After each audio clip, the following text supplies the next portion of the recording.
Herzlich willkommen zu einem neuen Video. Heute gibt es ein Rezept für leckere gefüllte Champignons mit Hackfleisch und Tomatensauce.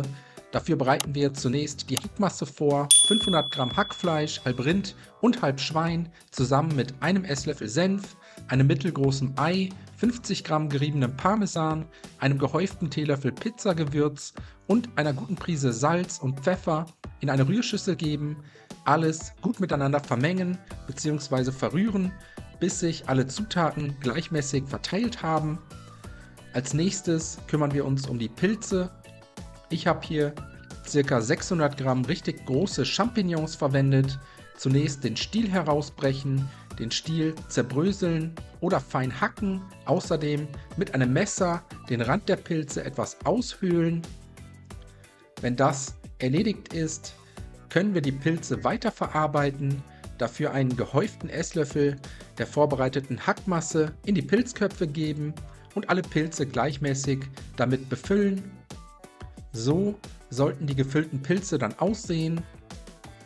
Jetzt eine große Pfanne mit einem guten Schuss Öl erhitzen, die gefüllten Champignons anschließend in die heiße Pfanne geben und auf der Hackseite für 3 bis 4 Minuten bei mittlerer bis hoher Hitze braun und knusprig anbraten. Währenddessen bereiten wir noch die restlichen Zutaten vor. Eine Zwiebel sowie 2 Knoblauchzehen abziehen und fein hacken. Die Pilze danach einmal vorsichtig wenden, nochmal kurz auf der Pilzseite anbraten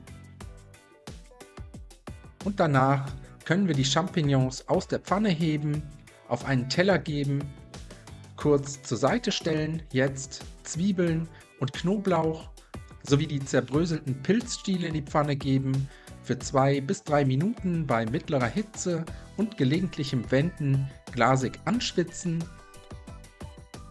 Wenn das erledigt ist, eine Dose gehackte Tomaten dazu gießen, außerdem alles kräftig mit Salz, Pfeffer und ein wenig Zucker würzen, einmal kurz umrühren, dann kommen die gefüllten Pilze zurück in die Pfanne, alles zum Kochen bringen und mit geschlossenem Deckel bei mittlerer Hitze köcheln lassen, so lange bis die Hackfleischfüllung gar ist. So sehen die fertigen gefüllten Champignons dann aus. Zum Schluss gebe ich noch eine große Handvoll frische Basilikumblätter dazu. Und jetzt könnt ihr die Pilze servieren. Als Beilage eignen sich Brot, Nudeln oder auch gekochter Reis. Ich wünsche euch auf jeden Fall schon mal einen guten Appetit. Viel Spaß beim Nachkochen. Bis zum nächsten Mal.